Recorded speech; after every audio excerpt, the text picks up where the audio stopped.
Uh, and it was a day when a brief shower had fallen.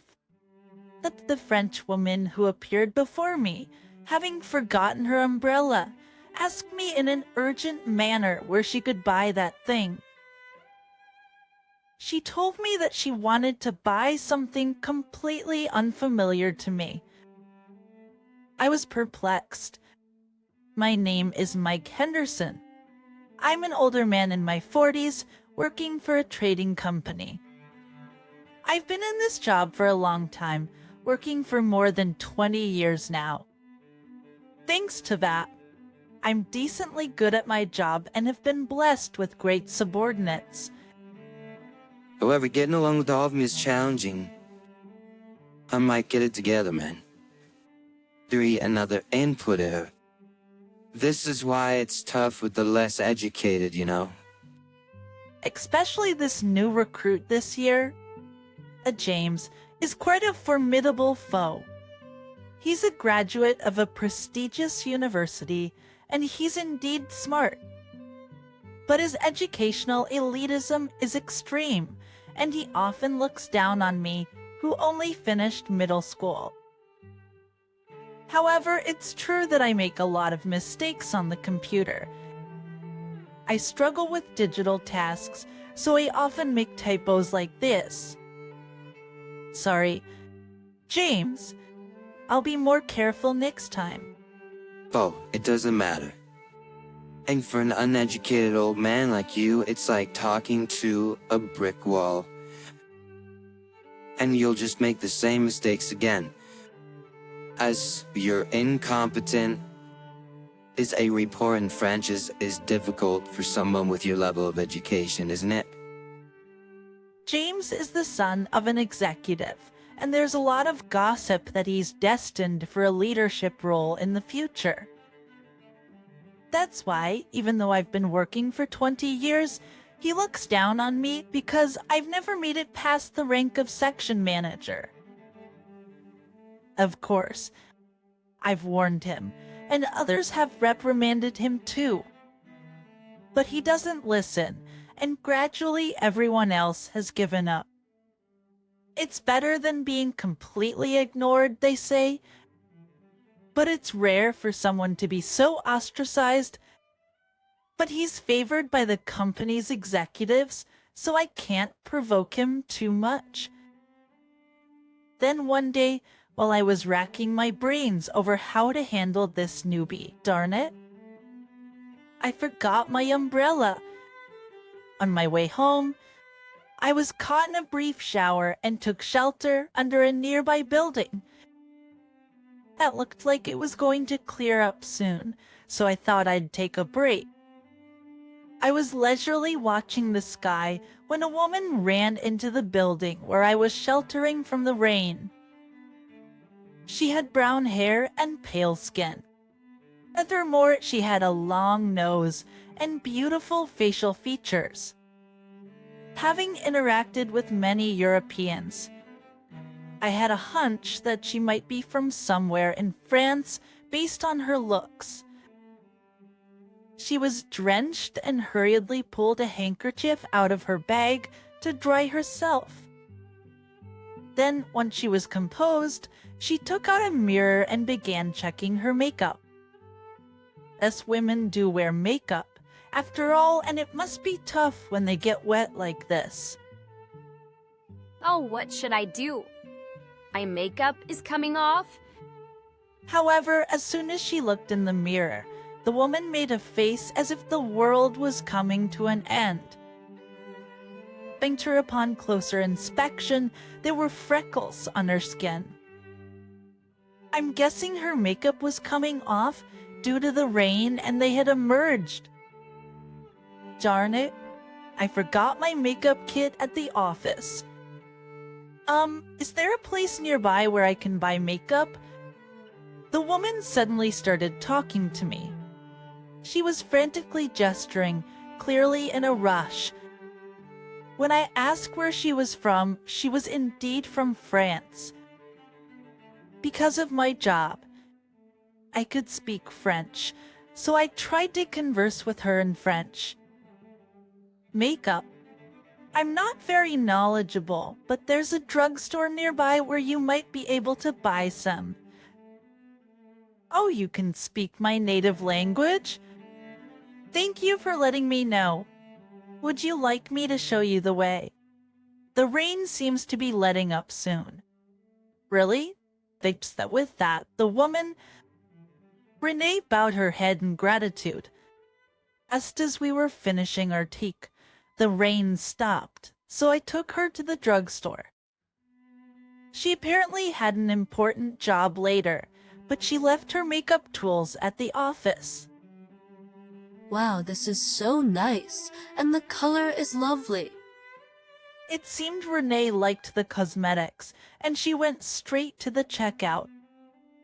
But the cashier seemed to have trouble understanding French, and I could tell something was going wrong because the checkout was taking longer than usual. I was in line behind Renee because there was something I wanted to buy.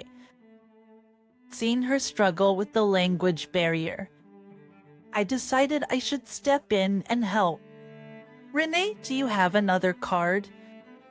It seems there's an issue reading this credit card. What? You must be kidding. That's the only card I have, and I don't carry much cash. Got it. In that case, I'll cover it for you. Really? Renee was shocked, but if we kept stalling, she might be late for work. She wasn't buying anything too expensive, so I decided to pay for her, and we finished checking out. I'll definitely give you back the money. Good luck with your work. I exchanged numbers with her and saw her off. To be honest, I know it's a risk and people might call me a soft touch. There's a chance the money won't come back. But honestly, the money doesn't matter to me. I just want to help out a person from abroad working in a foreign land. Because of my job, I have many opportunities to interact with people from abroad, so I'm well aware of their hard work. Sure, there are times when cultural differences can lead to discomfort or even cause it. That's why being considerate is so important. For a week passed. I was at a popular cafe. Place for a 40-year-old guy like me. Going there alone required some courage, but it was the day I was meeting Renee, so I had to bite the bullet. She diligently kept in touch since our last meeting, and that's how we ended up here. I arrived 10 minutes before the scheduled time, and she was a little late. People here are surprisingly punctual. Weren't you bored arriving 10 minutes early? She seemed very surprised to see me there and said that. Oh, I don't want you to get the wrong idea. Her comment wasn't meant to be sarcastic or anything like that. In France, being frank is considered a virtue. And in fact, in France, they say that the best friends are the ones who are the most straightforward. So, this is not sarcasm, but rather her expressing her feelings based on her own sensibilities. This, with its unique culture of reading between the lines and modesty, her comment might come off as surprising. I wasn't bored. I was reading a book. All good then. Saying this, she took a seat across from me. Looking at her face again, why is that? Her freckles seem to be a different color. What? You're making a strange face. Is my makeup weird? No, I was just thinking your freckles look a different color. I drew them with the American makeup tools I bought yesterday. It was a brand I had never seen before, but they were easy to use. Just the coloring wasn't great. Not suited for freckles. Huh, I tilted my head at her words. aren't freckles something you get? A rent? I'm no expert, but I get the idea of using makeup to hide blemishes or wrinkles. So wouldn't that extend to freckles as well? Are you drawing them on with makeup on purpose? Yes, that's right. In France, we don't get rid of freckles. In fact, people who have them are envied. I was surprised that there are people who try to erase them. I was taken aback by her comment. Sure, I've met French women with freckles, but I never imagined some of them were actually drawing them on with makeup. In language and culture, sure, but even beauty standards or values related to beauty vary greatly by country. French values are interesting. Can I hear more about this? And of course, I can talk about this stuff all day. Although I often talk to foreigners for work, I seldom have the chance to have personal conversations.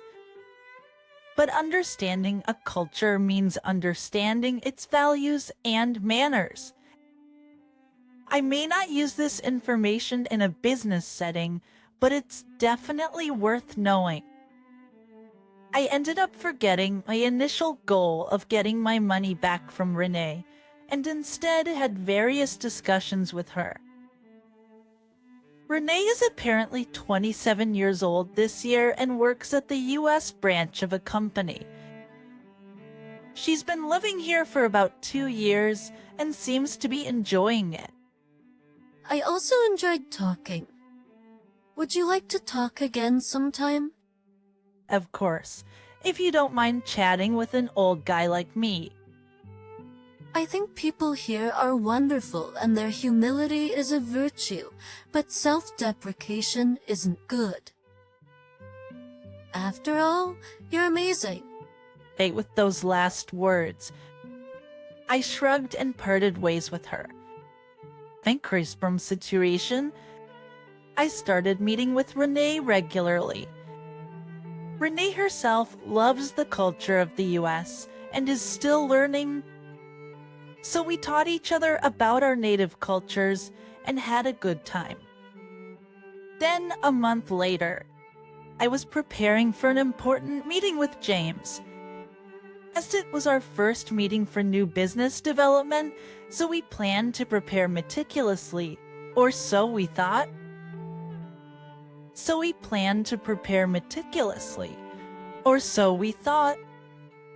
I'm sorry, Ames, do you redo the documents you created?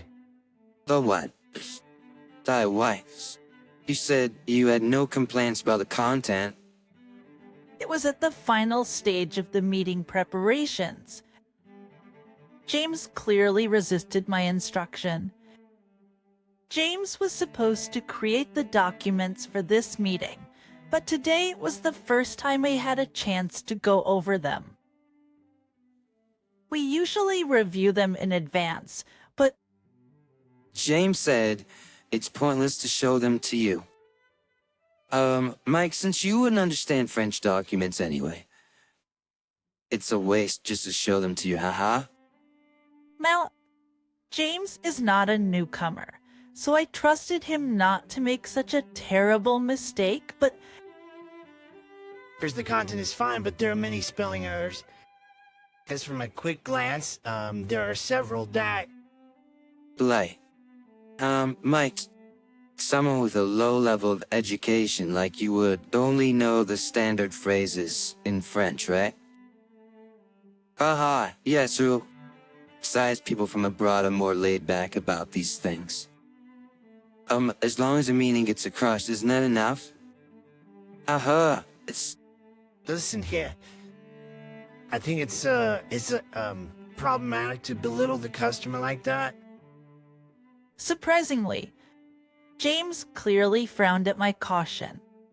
Aren't you ashamed to criticize others when you frequently make typing mistakes on your computer? That's a different story. It's the same, haha. Sore loser typical idiot, aha. If you insist, why don't you redo it yourself? Better yet, why don't you do the presentation? Then, you can point out the mistakes and save us the trouble of redoing the data, haha. Cut it out. It's you who should cut it out, you idiot. Don't tell me what to do, especially when you're still a mere employee at your age. Ho! It's out. James kicked the desk and swiftly left the floor. I wanted to redo the document, but James had the data. Given his demeanor, he probably wouldn't hand over the data to me. If this meeting fails, I'm sure he plans to shift the blame onto me. This is a problem. City, with my head hung low, reluctantly went into the meeting, manually correcting the spelling errors. Incredibly, the client representative for today's meeting was none other than Renee. I'm surprised too. But Shanae. She had her signature freckle makeup on, and in her suit, she looked sharp and intellectual. James was surprised that I knew the representative, but my course of action wouldn't change even if the other party was Renee. Thank you for making time to be here today. Well, there were some inaccuracies in the documents we prepared, and we're correcting them by hand. I handed the documents to Renee and her team, and as soon as she looked at them, a puzzled expression crossed her face. Did you create this document? I was responsible for the final check, but someone else prepared it. There was no point in lying, so I honestly responded. Renee sighed deeply. I thought so. There are terrible spelling mistakes. Moreover, the wording is hard to understand. The person who prepared this needs to study French more. And also the culture. I can't feel any sincerity towards my home country in this document. Please convey this. And also the culture. Yes, I will pass on your feedback. I glanced at James. He was trembling and his face was beet red. Well, this was due to his lack of study, and he brought this upon himself. It is understandable to have the impression that foreign countries are more tolerant. But that's not the case with France. It is said that the French consider frankness a virtue, and they themselves are aware that they are often described as complainers. It could be said that it's their culture to complain without malice. It's about 1 in 4 people vent their stress by complaining, as they say. Moreover, the French often seek negative feedback. Negative feedback tends to lead to personal growth. On the contrary, positive feedback can even be perceived as hypocritical in some cases. That's why they express their thoughts immediately and point out mistakes when they find them. Well, this is more about cultural studies than language learning, so this situation arose because James neglected to study. Sometimes a little tough love is necessary for learning. There's no use in just saying it. So there we were, with James taking feedback on the documents and blushing throughout. Our meeting successfully concluded. James, probably quite embarrassed and enduring much, was silent after the meeting. If he'd amended his ways while receiving feedback, it wouldn't have come to this. Well, he's still young. I hope he learns a lot from today's failure. Why haven't you been promoted? Near the end of the workday, that's when James finally broke his silence. Well, my sister has a weak body, so I would refuse overtime so that I could go home early in case anything happened. Now that my sister's married, I can do some overtime, but that's not the only reason. I'm not good with computers either. I laughed and said this. James seemed to want to say something, but remained silent and laughed. But after that, there were changes in him. First, he started speaking to me in a more respectful tone. It was weird that he hadn't been doing that before, but from my perspective, it was a massive change. But for more, he began asking my opinion on various things like, I was pretty surprised at first, but while he's a bit arrogant, he's not a fool. He properly acknowledges his faults and learns to avoid repeating them. Young people who do this will definitely go far in the future. Of course, thanks for trusting me. He still has areas to improve, but James's abilities are certainly above mine. He's probably gonna be my boss one day, so I guess I should give him some support to ensure he thrives in the future. I reckon that's part of my duty, being an employee with years of service. So while James started to come around, a whole lot changed in my personal life too. Mike, I want to marry you. That bombshell came a month after a meeting with Renee. Like always, we were at the cafe engaging in our little cultural exchange when, out of nowhere, Renee drops that on me and I nearly spit out my coffee. What about you? Don't you want to marry me? Renee, in her typical demeanor, tilted her head in curiosity. Right. France. It's often called the country of love. The French have a pretty open attitude towards love and relationships. Well, of course, I'd love to. You're an incredible woman. But I'm over 40, you know. Does age matter? It doesn't bother me at all. Even if you were 50 or 60, I'd still want to marry you. Or we could just live together, if you'd prefer.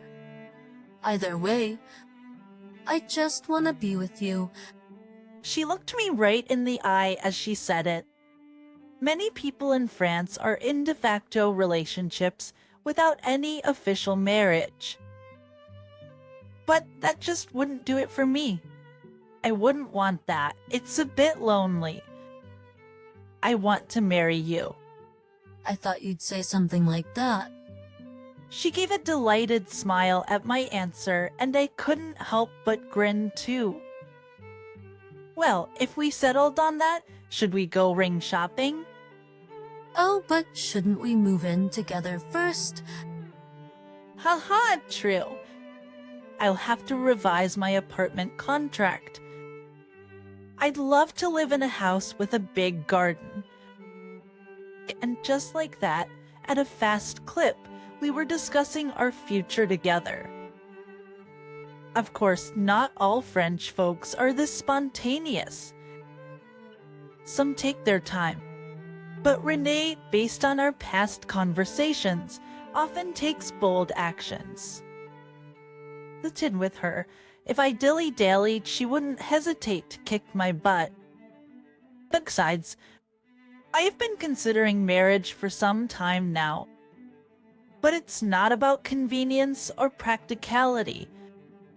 Renee's is a wonderful woman that I can't help but want to marry her. Her forwardness, her clarity, it's incredibly empowering and beautiful. I guess my desire to support her for a lifetime is why I want to marry her. Who knew that the woman I helped on that rainy day would end up being my future partner? Life really is unpredictable. I wonder whether we should have the wedding in France or the US. With these thoughts, we left the cafe together. Later on, we'd have married. We're blessed with kids, and true to the phrase mother knows best, I was splendidly under her thumb. But that's a story for a little later. For now, I was thrilled at the prospect of seeing Renee in her wedding dress. You found out, didn't you? Her chuckle echoed from the darkness. It was our first night together. The touch of her skin felt oddly different. Seeing my startled retraction, she laughed. What's happened? I couldn't help my curiosity and asked. She narrowed her eyes at me. Her eyes cat-like predatory. Curiosity can be dangerous, she said, slowly revealing her skin. She was truly beautiful then, even after a decade. I still remember. My name is John Adams. I had just turned 36 at the time. I worked in sales for a pharmaceutical company. Not to boast, but I was their top salesperson. My wife, Catherine, came from a popular family of practitioners. It was a marriage arranged by my father-in-law. Catherine, whom I met at the matchmaking event, seemed like a proper lady. I found no reason to refuse, and so we got married. The higher-ups in the company were pleased about this advantageous connection. It was quite the cue, earning me envy from my peers. After getting married, I threw myself into my work more than ever to drown out the noise. I didn't even imagine that someone who disliked my success was by my side. There are many employees at my level vying for promotions. There are even factions within the upper echelons that aren't visible on the surface. Success depended on standing out in terms of sales and the scale of hospitals I managed, and becoming favored by the influential faction in the upper management. But honestly, I wasn't interested in all that. I simply wanted to help patients through our products. It's not some noble idea. I had a sister who didn't survive childhood cancer. Today, there is a cure for that. She could have been saved. That's why I believe in the power of medicine. I think it's absolutely necessary for people's lives, and I've contributed to patients through it. I was proud of this job and truly loved it. My seemingly smooth-sailing future suddenly became clouded. Just like the much-anticipated new medicine on which we spent a significant amount in development costs was finally launched. My boss was enthusiastic about making our team the #1 in the nationwide sales of this. He emphasized its early adoption in the hospitals we were responsible for during our sales meetings. The hospitals I was in charge of within my team had the greatest influence. Just that yours to too, Excel. Doctors in this area are reluctant to use new medicine unless they are adopted in the hospitals I'm in charge of. However, there are some doctors who prefer to wait for a certain period before using new ones due to safety considerations. My boss aggressively pushed sales to the doctors I was in charge of. And turns out, the chief of surgery in this hospital had a close relationship with my boss. I was in charge of the other departments, and my boss was in charge of the surgery department. It seemed like I was in charge, but we were sharing roles as suggested by my boss.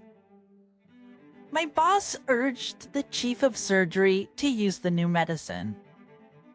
At that time, frequent waiting and dining by pharmaceutical companies was still common, and my boss often went drinking with the chief of surgery, using my entertainment budget. This new drug is a fantastic medication that can be effective even for patients who have not had enough effect with other drugs. Therefore, I really want patients who are struggling to consider using it. However, caution was required when using it. Most drugs have precautions for use, especially for drugs where side effects are a concern. There can be patients who should absolutely not use them. Surprisingly, my boss did not promote the appropriate use, which could be called the most important mission. As a result, the chief of surgery prescribed the drug to a patient who should never have taken it. The patient suffered from severe side effects. Friction. It was a serious incident that went unnoticed in the pharmacy department. Thus, I rushed to the hospital as soon as the side effect report came in and collected detailed information after hearing about the case.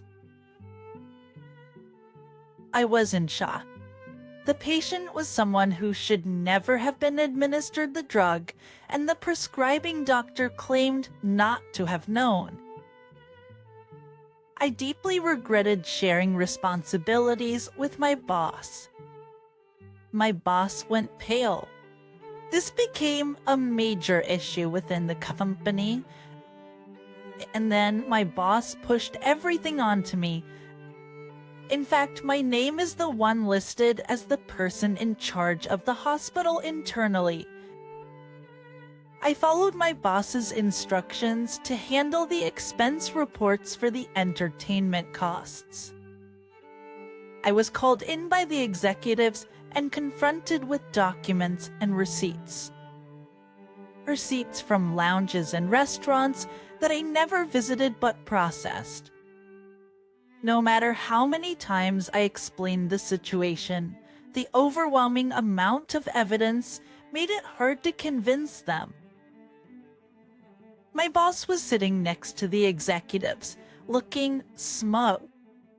However, I knew that it was all a bluff. His trembling fingertips gave him away.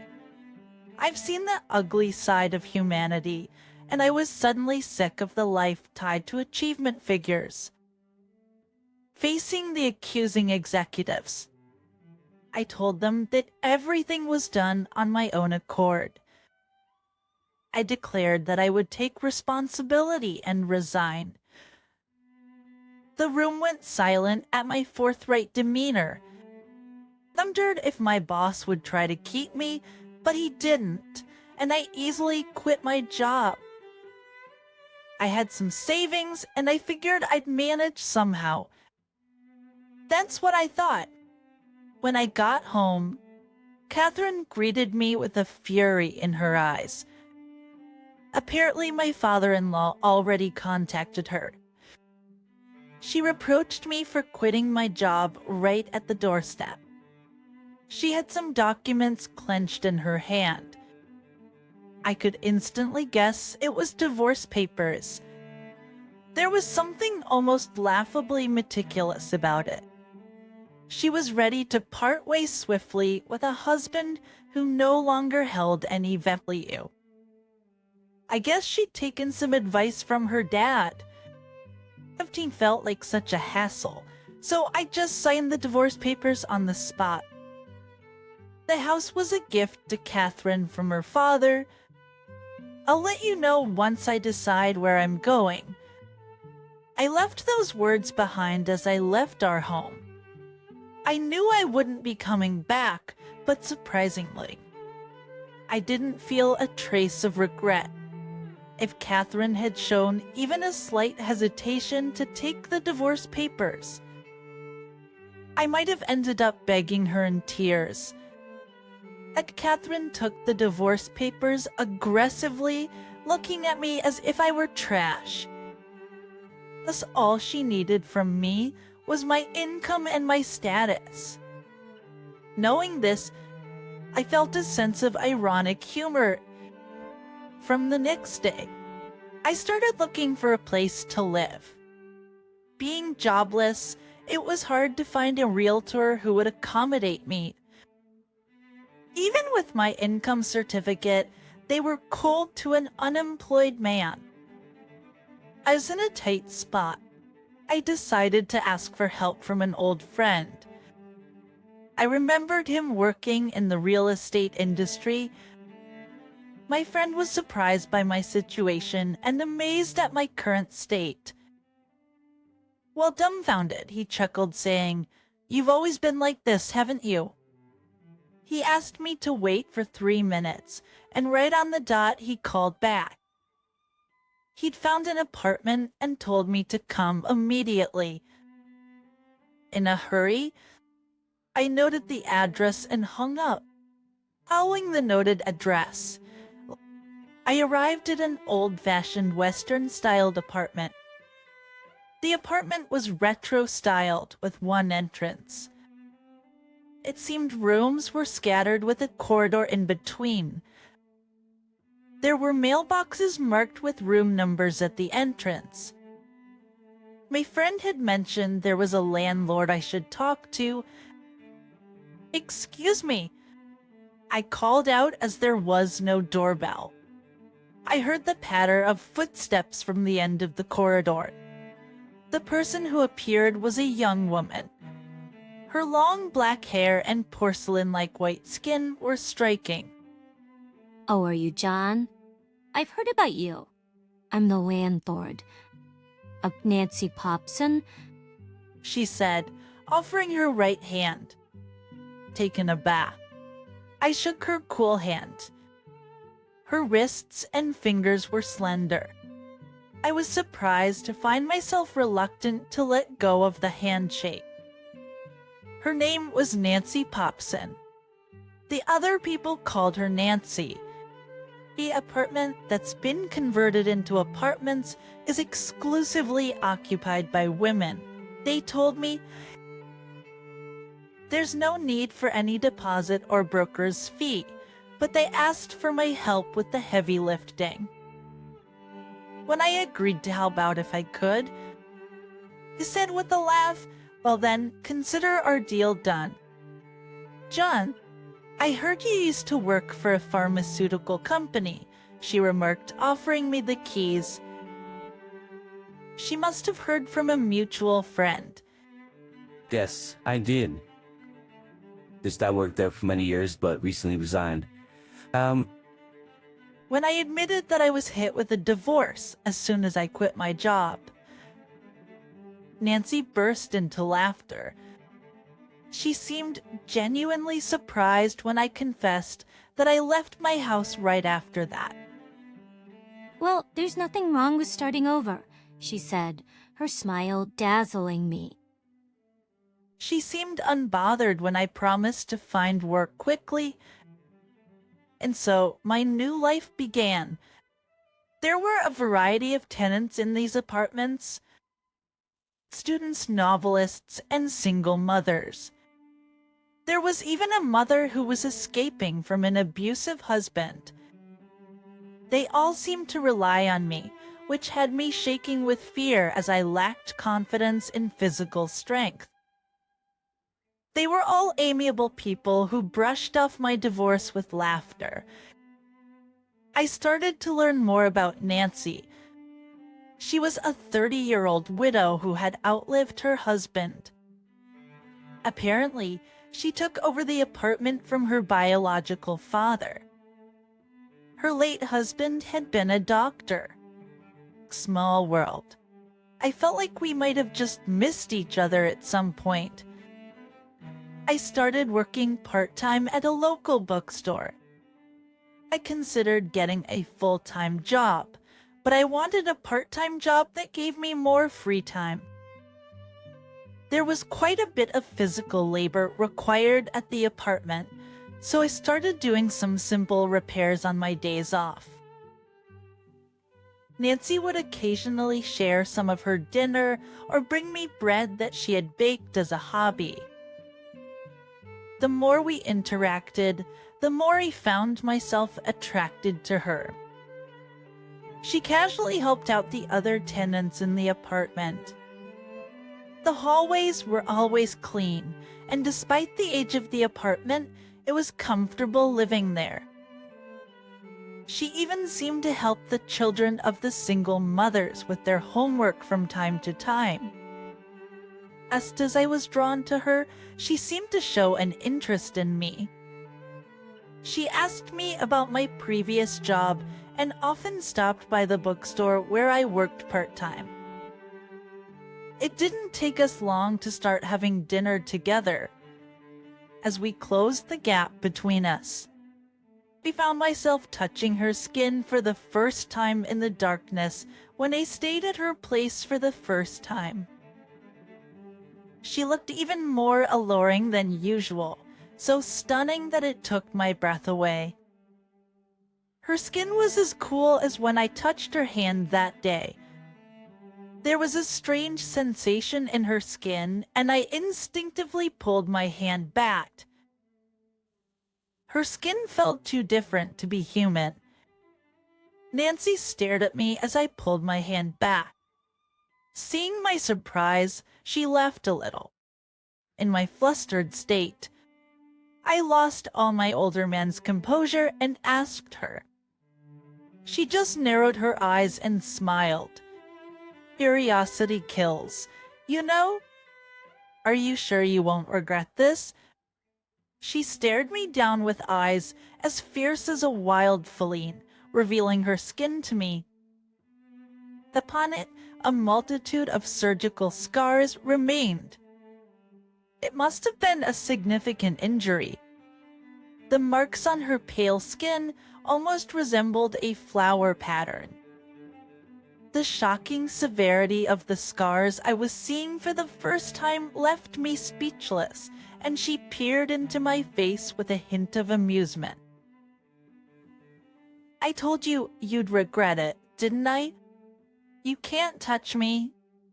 She slowly pointed towards the exit. Hate this room and regret hurting me. She expelled me from the bed with a cold voice I had never heard before. What about those scars? Why? I asked, and Nancy just laughed. Then she began to speak quietly. Nancy's husband used to work as a surgeon at a general hospital. Apparently, he had been unable to perform a surgery that he was supposed to because he was suspected of collusion with a pharmaceutical company.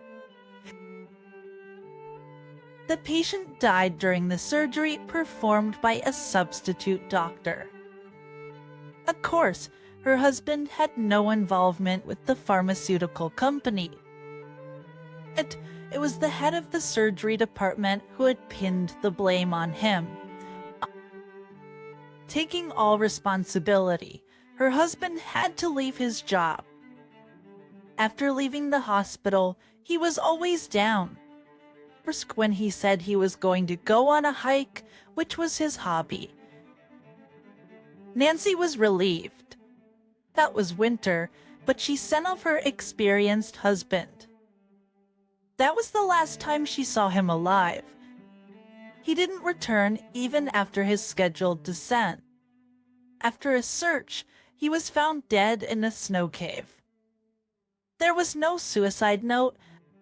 Did he go to the snow-capped mountain to end his life, or was it the result of an accident?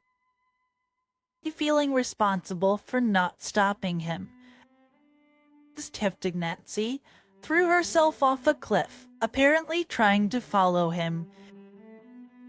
Fortunately, she survived, but with significant scars left on her body. You can't mean the pharmaceutical company is... I had a gut feeling, and my words got stuck in my throat. I heard about a scandal caused by a senior colleague from my boss. That's right. It's the company where you worked. They refused my husband, who had asked them many times to prove his innocence. Nancy said with a strained voice. She knew very well that I had nothing to do with it. But she said she despised me just for hearing that I worked in sales for that company. I thought it's okay for you to get hurt with something you can never have. Nancy said and laughed. She was laughing, but to me it looked like she was crying. She knew she was being unreasonable. Yet, she still wanted to hurt me, regardless of the logic. Her feelings must have been strong. Nancy still has her deceased husband in her heart. She intends to live on carrying his regrets. I shudder. Did Nancy draw my attention just for this? I wanted to believe that there were some feelings for me, if only a little bit. Otherwise, Thanks for everything so far. I'm leaving tomorrow. I can't stay in this apartment any longer. I decided to leave tomorrow. I took a little break during my long life. My days in the apartment were such peaceful days. That would help if you could do that. I had a slight hope that she might stop me, but she wasn't that kind of person. She turned her back on me, not wanting to see my face anymore. She never looked at my face until the end. The next day, I rushed to the real estate agency from the morning and looked for a new apartment. This time I wasn't unemployed, so I managed to rent a place. I immediately started moving. I didn't have many belongings to begin with, so the move was easy. Once I leave this apartment, I plan to look for a job. My break from life is over. I told them I would quit my bookstore part-time job a month in advance. There's no going back now. I left the apartment as the neighbors saw me off. Since Nancy didn't show her face until the end, I left the keys with one of the tenants. I left a note of thanks for their kindness and decided to leave it with the keys.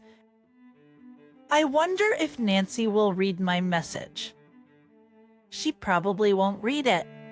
I had a feeling. A month later, I found a new job. It's the same sales job as before. I'm selling real estate. I ended up getting a job at that real estate agency. Although I'm learning a lot in a field that's new to me, I'm enjoying every day. And finally today, I managed to move. My new place is that old apartment building. I've come back to that familiar apartment. Nancy was waiting for me at the entrance, arms crossed. Despite her harsh words, her eyes were calm. I'd like to start over. At my words, Nancy laughed as if she was dumbfounded. When I suggested that we start with introducing ourselves, Nancy wouldn't play along, saying it was silly.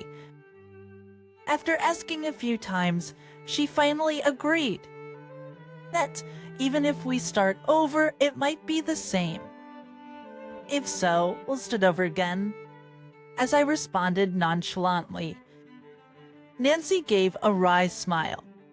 I hope that when she finally sorts things out, I'll be right next to her if she chooses someone else. I will say congratulations to her with all the bravado I can muster.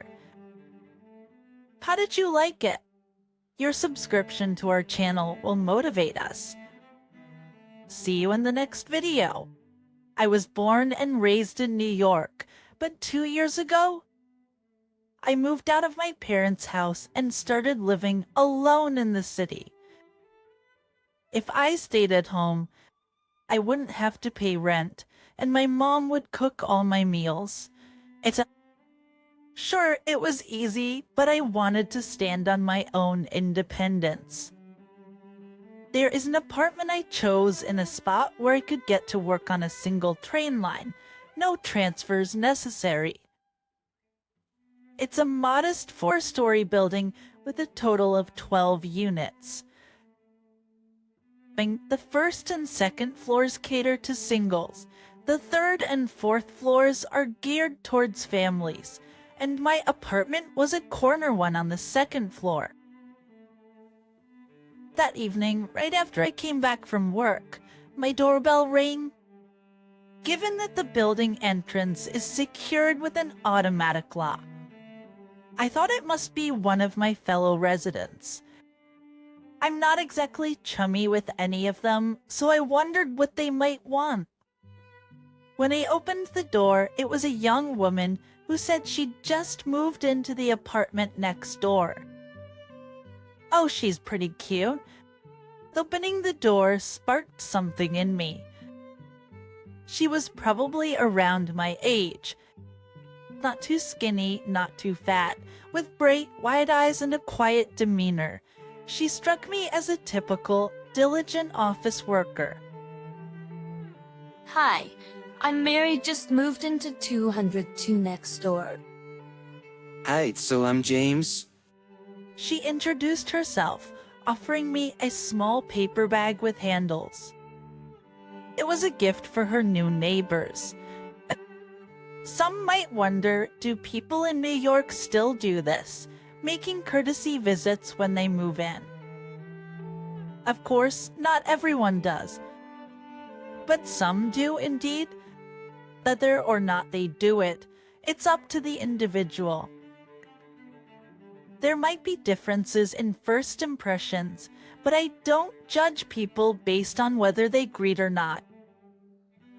That's the depth of tolerance you find in New York. After we exchanged a simple greeting and she left, I quickly opened the housewarming gift she had brought. Inside was a cookie shaped like a cat. A cat, ho! But it's a cookie. I don't dislike cookies, but I don't particularly enjoy eating them either. It's like the feeling of crumbs getting stuck in the crevices and contours of my teeth after eating. Still, I appreciated the gift and decided to save it for when I was peckish. Anyway, this new neighbor of mine and I seem to share quite a few life patterns. Our timings coincided when taking out the trash in the morning and heading to work. Although there were several ways to get to the station, our usual paths overlap. Our times for returning home in the evening coincided too. We even bumped into each other at the local shopping street on days off. So we ended up having casual conversations along the way. Sesame, are you by any chance a cat lover? WWWW, why would you say that? I found her overreaction strange and responded, Well, the cookies you gave me when you moved in were shaped like cats. Darn it. Oh, right. Why did I choose those again? She looked embarrassed and gave a wry smile. On my days off from work, I would either lounge around at home or at most head out to the local shopping street or the neighborhood grocery store. One day, while I was waiting at a frequently crossed intersection, a large dog on a walk half stood and clung to my waist. The owner pulled the dog back and apologized to me. But I love dogs, so I was rather pleased. I bent over and gave the dog a hearty pat on its neck. Since then, I looked forward to meeting the dog on its walk at that intersection. The dog would half stand and cling to me as if it was a given when we met. I prepared dog treats, of course, with the owner's permission, and gave them to the dog. The dog would eat the treats I held in my hand. When the dog took the treats, its fluffy fur would tickle my palm. Those few minutes were moments of pure bliss for me. However, one day, Mary happened to pass by while I was frolicking with the dog at the intersection. She must have been very surprised because she was staring at me, halfway recoiling. Even when I greeted her, she remained stiff. I later learned that she wasn't particularly fond or afraid of animals, but she was scared and had a hard time with large dogs. It had been about a month since Mary moved in. That morning, as we were walking together to the station, she said, "People have been clearing their throats at me, clicking their tongues." She was talking about incidents on the escalator. She was originally from Kansas, and it was her first time living outside the Midwest. In the Midwest, when riding escalators, people stand on the right side and leave the left side open. However, in the Northeast, it's the opposite. She had heard about it, but out of habit, she stood on the right side of the escalator, which would earn her some throat clearing and tongue clicking from people behind her. Is the food taste different too? Yes, but New York has everything. Still, she was surprised by the thinness of the 8-slice bread. In the Midwest, even 6-slice bread is considered thin. Speaking of bread, there's the egg sandwich. In the Northeast, the standard is a sandwich with egg salad, made from chopped boiled eggs mixed with mayonnaise. But in the Midwest, it's common to sandwich something like an omelet. There are other differences too, like local slangs, abbreviations for famous burger chains, and whether beer sizes are referred to as pint or half pint.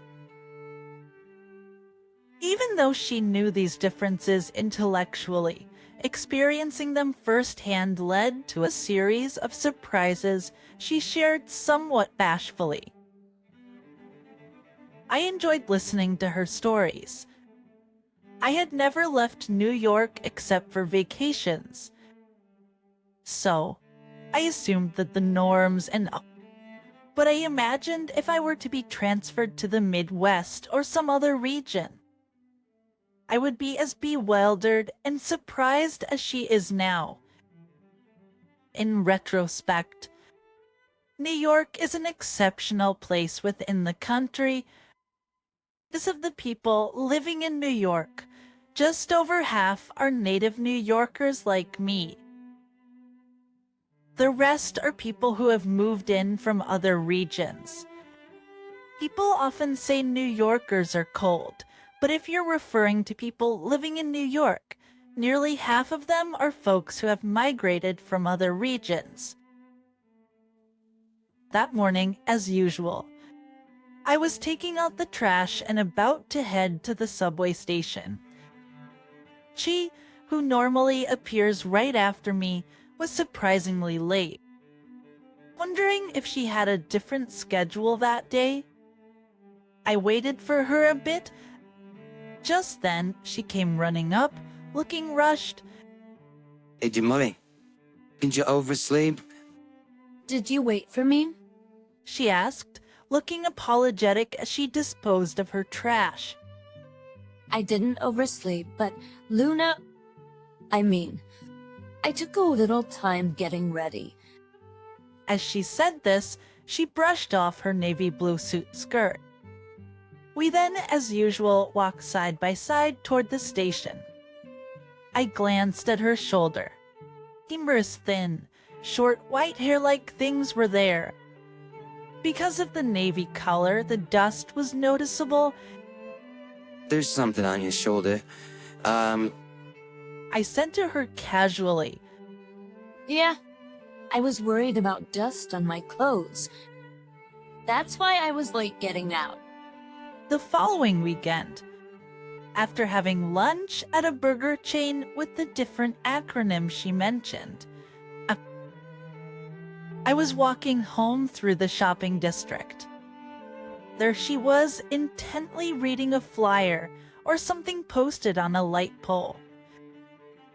I called out to her from a short distance away, but for some reason she ignored me and ran off. Puzzled, at me and of size, I watched her leave, then walked up to the pole and looked at the poster she had been engrossed in. It was a flyer for a cat adoption event. I recall her saying she was indifferent to animals. After returning to my apartment, I checked my mailbox and found, mixed in with the junk mail, a notice from the apartment management company. It stated they had received complaints about pet food pouches in the residents' trash, and they were reminding everyone that pets were prohibited in this building. This can't be about me, can it? As a patient, I remembered that I had given some treats to a large dog I'd met at the crossroads and had brought the empty bag home to throw away. I guessed that someone who saw it might have contacted the management company. The bag was translucent, and I had carelessly thrown it in, so it must have been visible.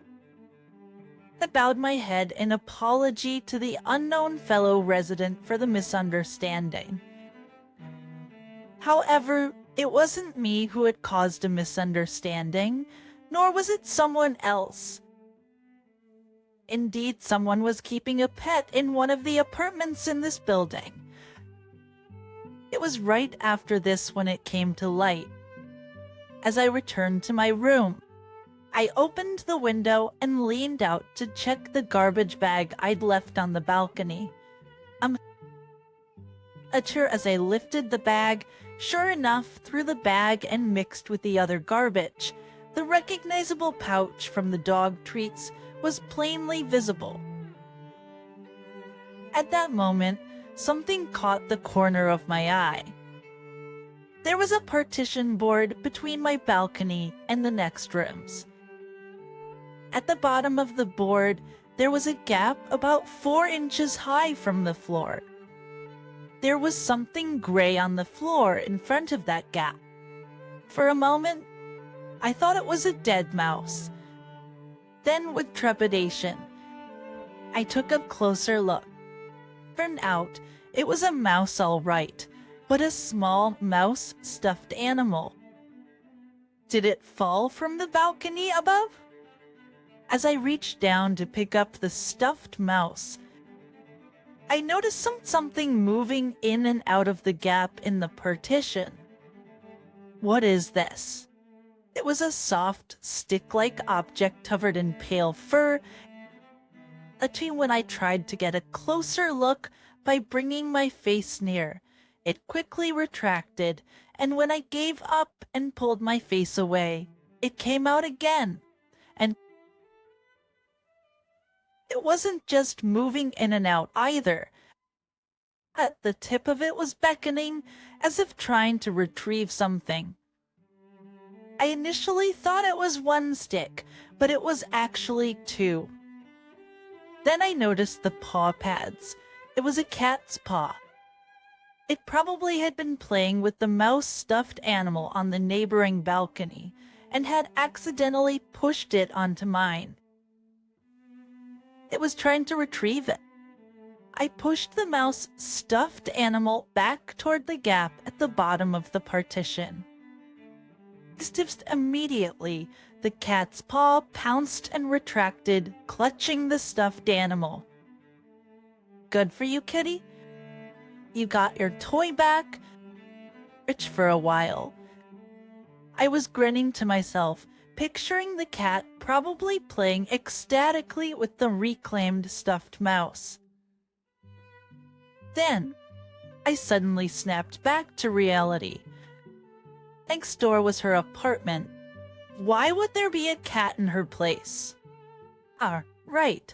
The dust on her navy blue suit when she came over. It was cat hair. She must have a cat, there's no doubt about it. Even though this apartment complex doesn't allow pets, this was not something I could ignore. I immediately went to visit her next door. When I rang the doorbell, she cracked open the door and peeked out. As she asked what the matter was, I shoved a notice from the management company in front of her nose.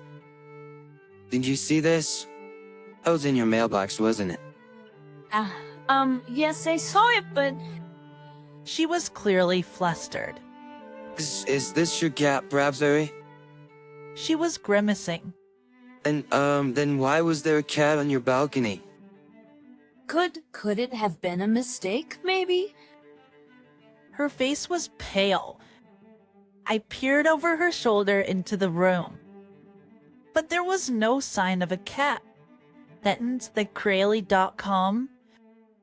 She let out a little gasp and lifted one foot. I looked down at her feet. Oh, who's this? A cat sat at her feet, its head resting on its front paws.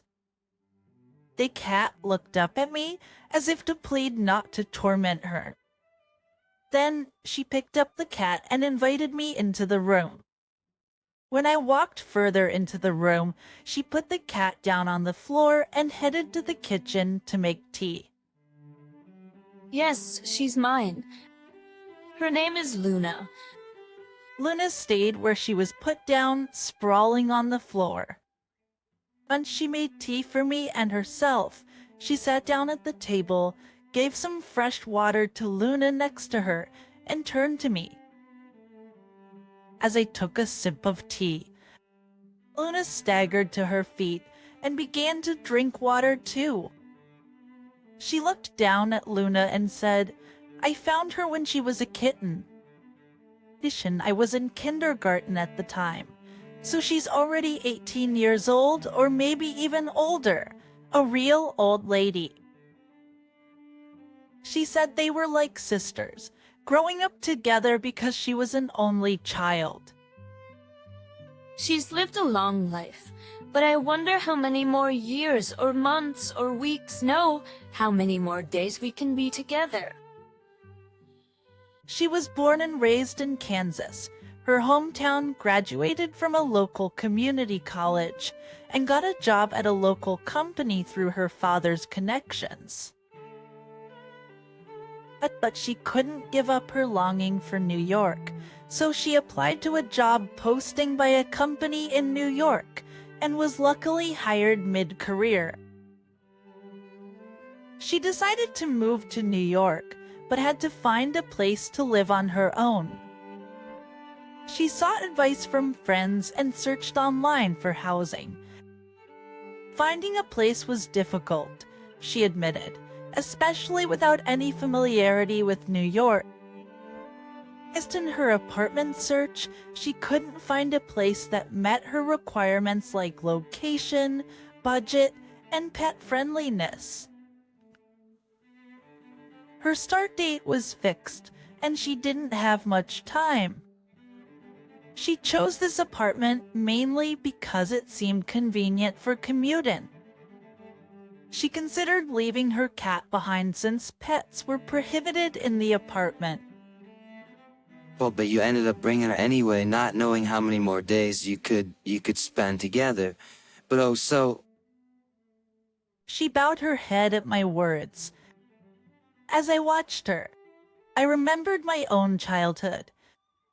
My family home was an old residential neighborhood in the heart of New York, lined with aging single-family homes.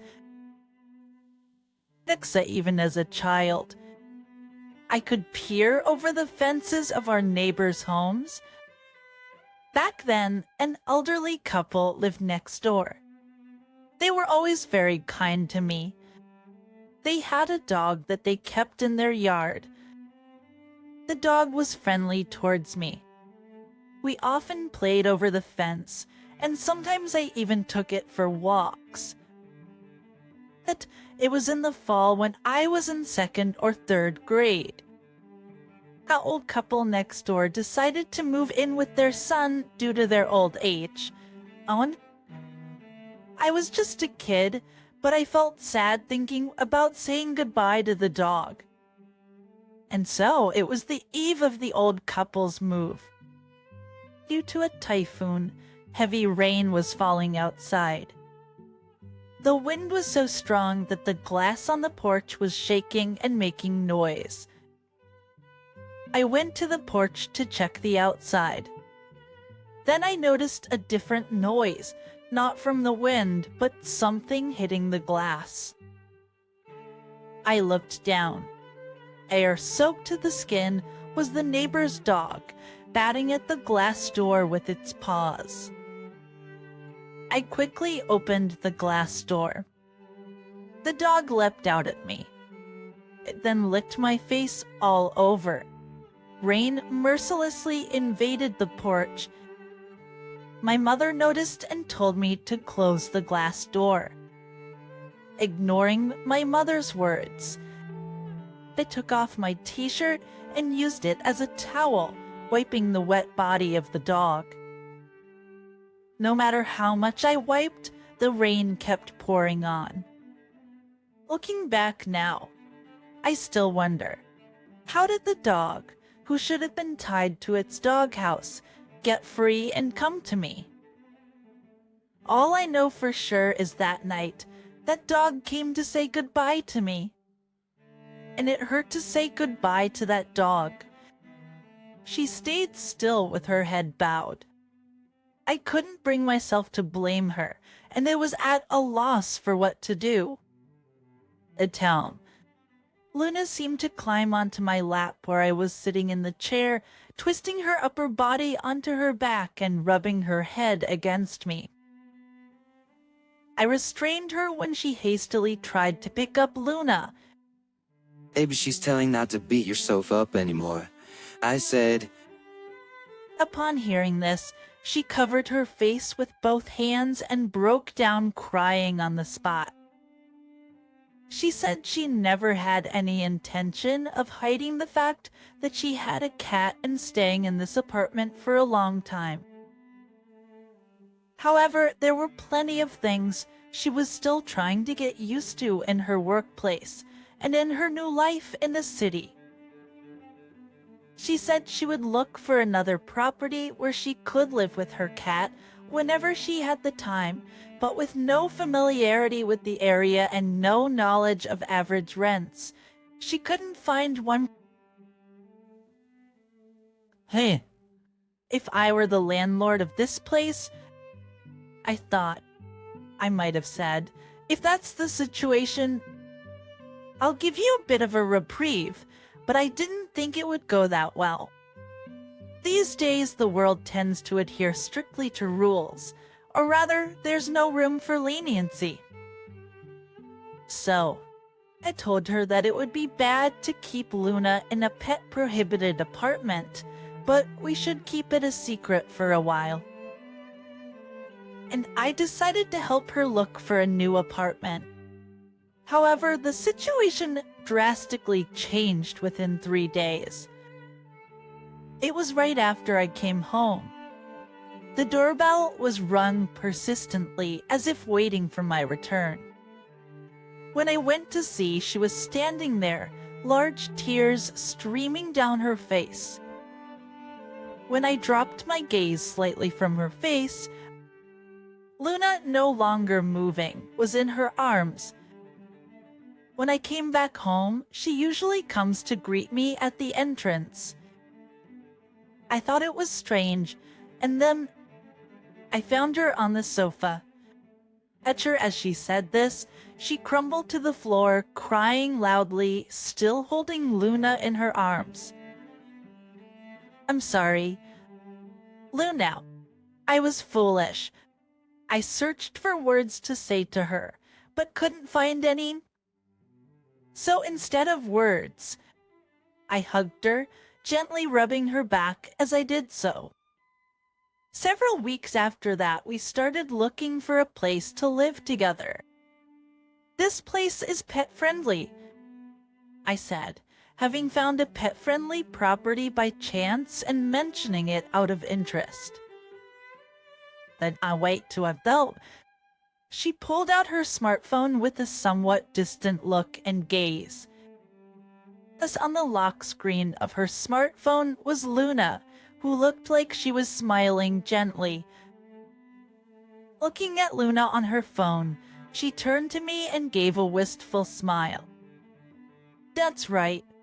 What about this one? Doesn't it look like a decent place?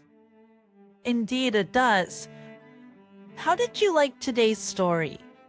Your subscriptions and likes really help motivate us in our production work. We look forward to reading your comments. Until the next video, take care. My name's Sam Baker. I'm a single 33-year-old man working for a medical equipment manufacturer. I've just moved back to the head office from our regional branch after 10 years. My boss, Rector Johnson, was very happy to welcome me back. Sam, congratulations on returning to the head office. Today's on me. Pursue. Drink as much as you want, he said, patting me on the shoulder with a beer mug in his hand. He invited me out for a drink, partly to celebrate my return to the head office.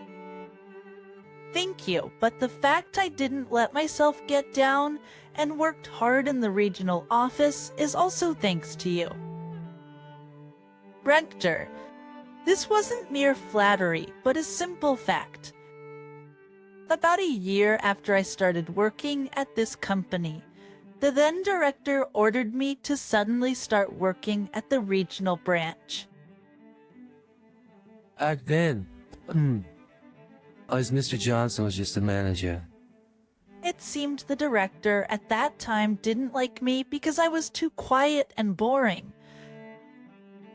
That's why I ended up being sent to the regional office, which was just short on staff.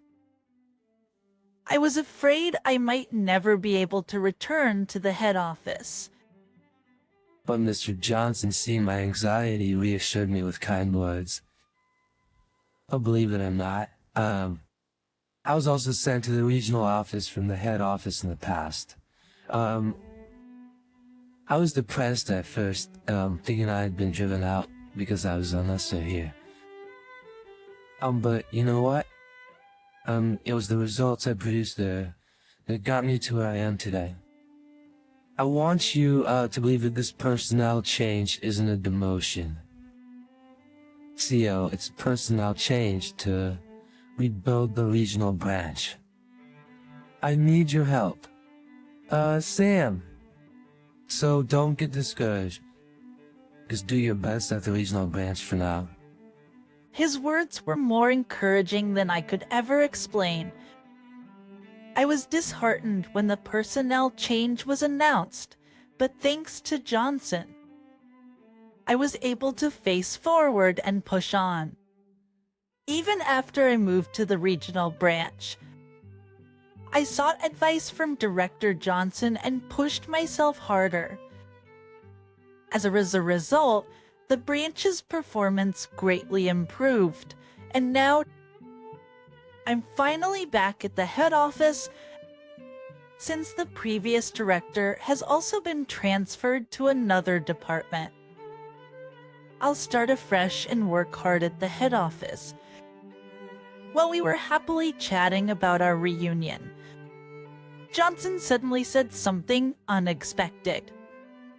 So you consider having a dinner date with my daughter if you're okay with it?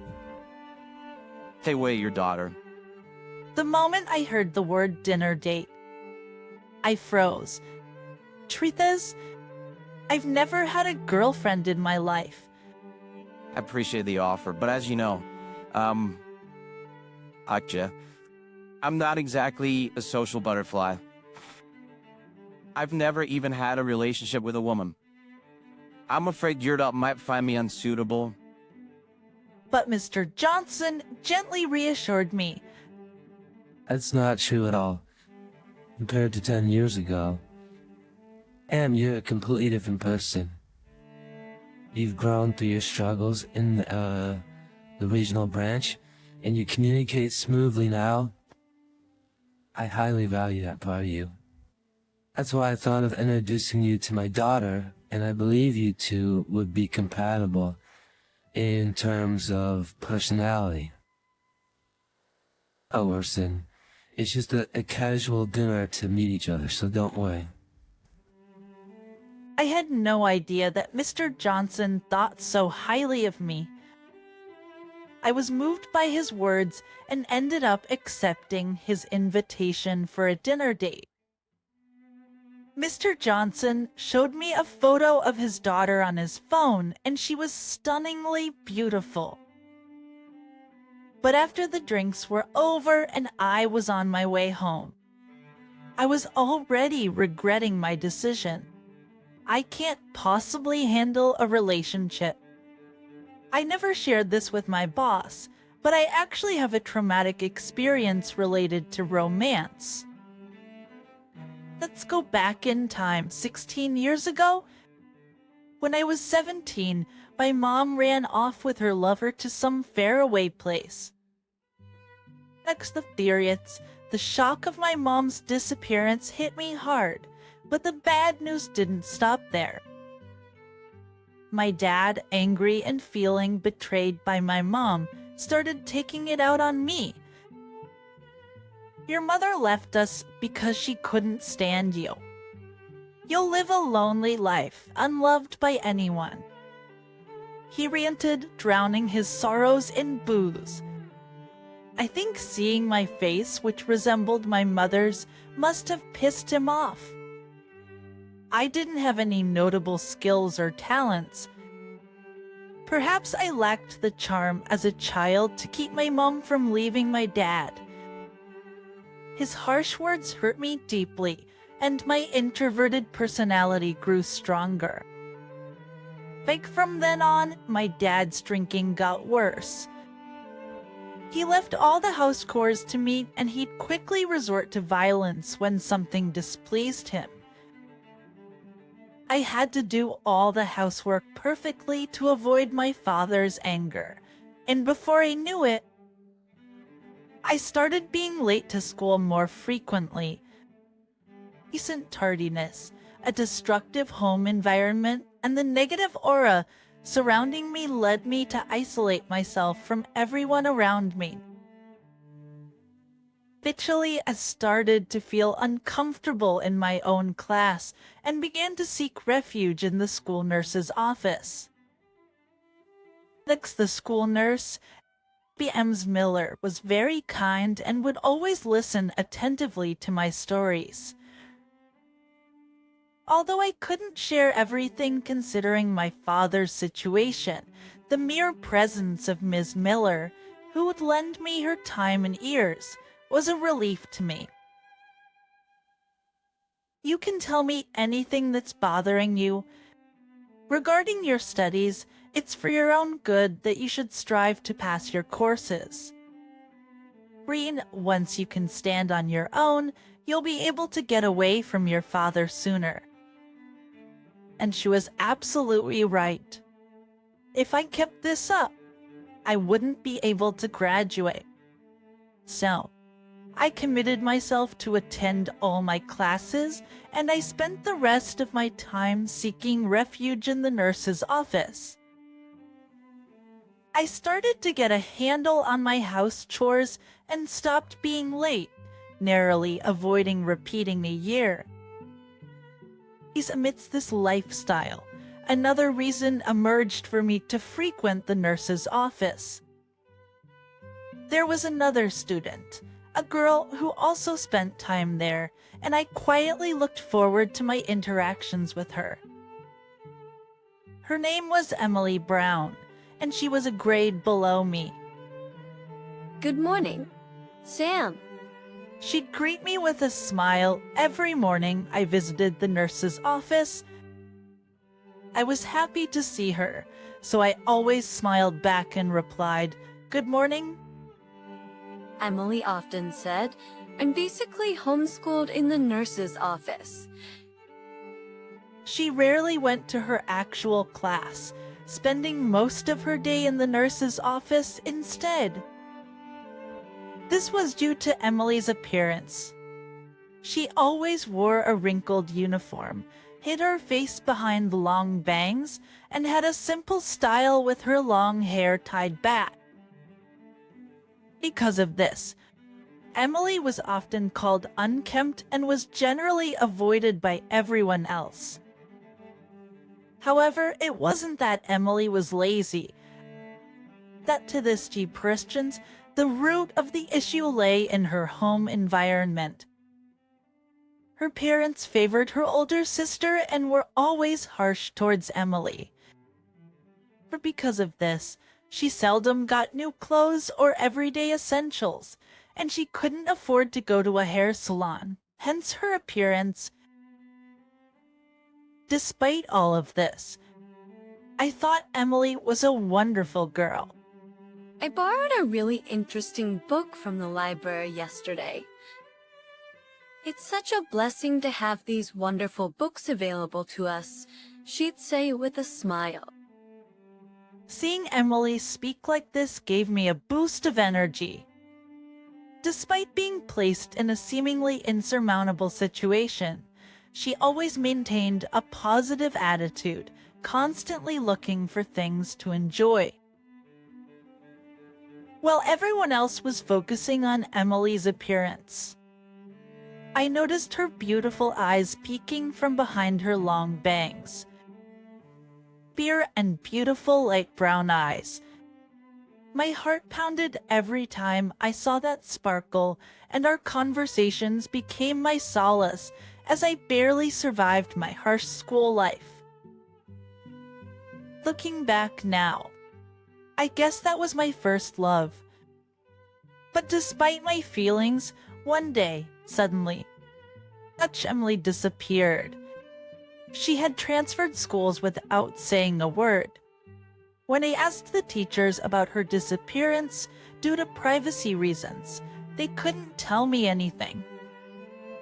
I thought of her as a companion, someone who used to visit the school nurse with me. I never expected such a sudden farewell. This thing, just like when my mother suddenly disappeared, everyone seems to leave me behind. After that, I somehow managed to graduate high school, and with the help of scholarships, I moved on to a distant university. That's how I finally got away from my father. But no matter how much time passed since Emily's departure, I'd never fallen in love with anyone else. I couldn't forget about Emily, and the fear of getting hurt kept me from entering into any romantic relationship. Therefore, I felt sorry for my boss, but I wasn't sure the dinner date he set up for me would go well. A tea on the day of the dinner date, at the private room of the restaurant where we agreed to meet, a woman more beautiful than the one I saw on my boss's cell phone appeared. At the private room of the restaurant where we agreed to meet, a woman more beautiful than the one I saw on my boss's smartphone appeared, and I was taken aback. Nice to meet you. I'm Emily. The boss's daughter introduced herself, bowing politely. Nice to meet you. I hope we have a good day today. Emily, with her beautiful fair skin, was elegantly dressed in a monochrome dress. As her smooth chestnut hair swayed, radiating a lovely aura. My heart raced. I felt an uncanny connection, knowing her name was Emily. Apparently, I seemed to have a strong connection to that name. Entering the dinner date was nerve-wracking, but since we both loved reading, The conversation flowed better than I expected. Sam, you like reading too. I often visit the library on my days off. Really? At any recent book recommendations? When I asked, that Emily gave a clear explanation about her recommended books. Seeing her talk so passionately and with a smile, I was taken in by her charm. However, at some point, Emily suddenly fell silent with a cryptic look on her face. Did I say something wrong? Feeling uneasy, I asked, "Is something wrong?" She fixed her gaze on me and said, "God heavens, it's time you noticed." Saying this, she lifted the sleeve of her dress, revealing a bracelet made of black gemstones. The moment I saw that bracelet, I let out a small sob as a memory from 16 years ago came flooding back. That day, I headed to the school's nurse's office as usual during lunch break. Exakan, the nurse, Miss Miller, must have gone to the restroom because her seat was empty and there was no one in the office. However, at that moment, a gust of wind blew in from the window, causing the curtains on the infirmary bed to flutter, and I witnessed an astonishing sight. Through the gap in the curtains, I saw Emily on the bed, holding a large number of black pill-like objects in her hand. She was staring intently at the pills on the table attached to the bed. Was she planning to swallow those? No matter what medication it was, consuming it all at once would surely harm her health. Emily, unable to stay still, I barged through the curtain and rushed to the bed. Sam, what's going on? Surprised at my sudden appearance, I grabbed Emily's shoulders and blurted out, "Don't jump the gun. We're still young.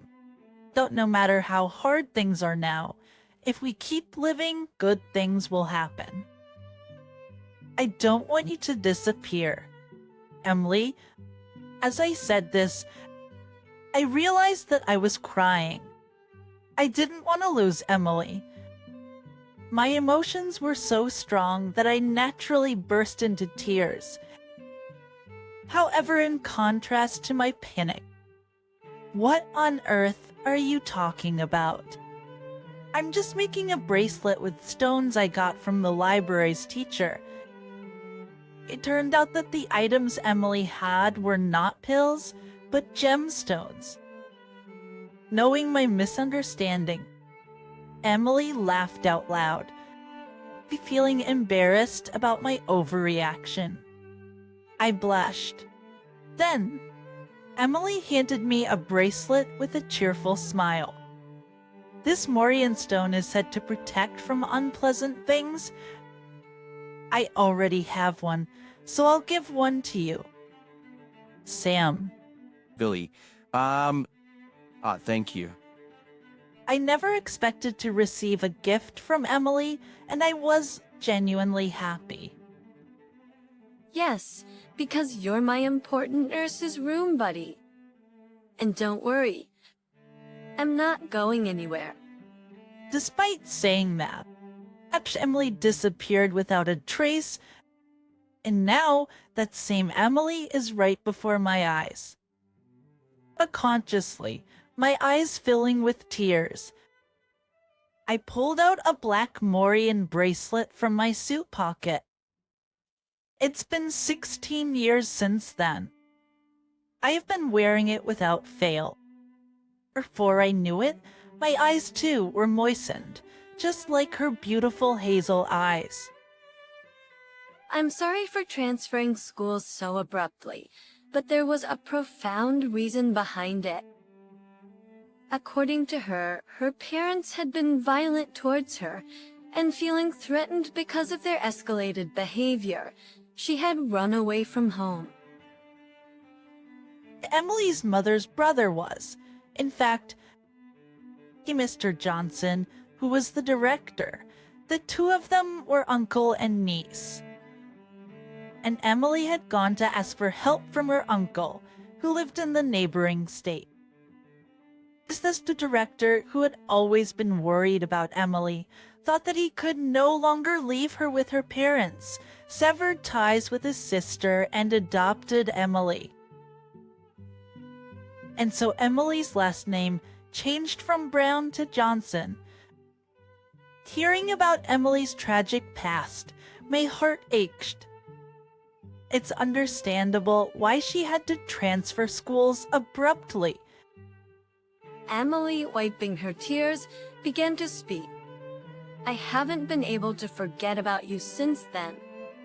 So, when my father brought me a marriage proposal, I was really surprised. I recognized your unique last name immediately. It was unmistakably you, Sam. I'm honestly so happy. I was a mess in high school, wasn't I? I knew it and I was so embarrassed. That's why I couldn't express my feelings back then. I knew that even someone as kind as you, Sam, couldn't possibly like someone like me. Listening to Emily's words, I was astonished. I couldn't believe she had felt the same way about me. I too was in love with Emily, but I always thought that no woman would ever like me. But now, I think I've improved my appearance a bit. So please let me say this. I like you. Sam. Emily, don't belittle yourself like that. I've always loved you. And now to me, you're always beautiful. I had to let her know that, even before she finished her sentence. It wasn't just about loving her now. It's for me. Emily had always been someone special. Hearing my words, Emily blushed and cried. I could tell that those were not tears of sadness. Thank you. Despite the hardships I had in high school, I managed to get through those days because of you. Sam, thank you. Despite the hardships I had in high school. Plus, we held each other's hands on the table, waiting for our tears to stop. Everyone seemed to leave me, but Emily kept her promise. She came back to me. I felt deeply that this truth washed away my hurtful past with tears. After a year of dating, we decided to get married. Upon learning that we knew each other from the beginning, Mr. Johnson, the director, was very surprised. I was shocked, so I had no idea that you two knew each other, but I am really grateful to you. Sam, Emily was wounded in high school, but thanks to you, she was able to recover. Not being able to have children must have been hard for Mr. Johnson at that time. But it was clear to me that he and his wife truly cared for Emily, even though she wasn't their own. Emily said she was truly happy to become your adopted daughter. I believe that the reason she can smile like this now is because of you. When you say that, it makes me happy. I was wanting her to be happy after all the suffering she's been through. But I believe that you will certainly make my daughter happy. And Sam. Did that. Mr. Johnson blushed and laughed shyly. That's right. By marrying her, I would also become Mr. Johnson's son. This was with a big smile on my face. I nodded vigorously. Of course. I'll start calling you my father-in-law. Oh, how? I can't believe I'm getting a son as well as a daughter. And it feels like a dream. It's possible that each of our past experiences might have been dark and sad. Still, it was through irreplaceable encounters that we were able to know the joy of loving and being loved. While savoring such happiness, I looked forward to a future filled with hope.